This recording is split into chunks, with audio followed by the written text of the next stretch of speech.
Jangan pernah jadikan suami sendiri kayak pengemis hanya untuk meminta hak yang sudah Allah halalkan untuk kalian. Oke. Kadang saya heran ya, kenapa ada istri yang bisa tega bikin suaminya itu merasa rendah hanya karena dia meminta hak biologisnya kepada istrinya. Padahal itu bukan hanya nafsu semata bunda, itu fitrah.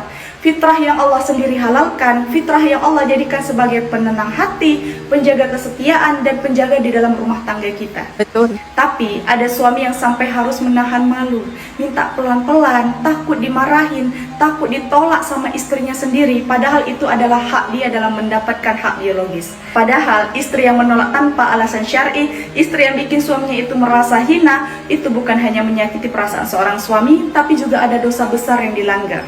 Karena Rasulullah sendiri sudah memperingatkan tentang hak suami di dalam hal ini. Dan yang lebih parahnya lagi, banyak suami yang akhirnya hanya bisa diam.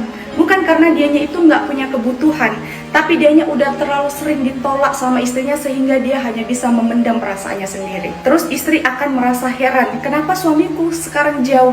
Kenapa dia menjadi dingin? Kenapa dia jadi cuek? Padahal jawabannya itu sederhana bunda. Laki-laki kalau terus-terusan ditolak, hatinya akan ikutan mati. Dan istri yang menolak tanpa alasan bukan hanya bikin hubungan renggang, tapi juga membuka pintu setan untuk masuk merusak rumah tangga kita.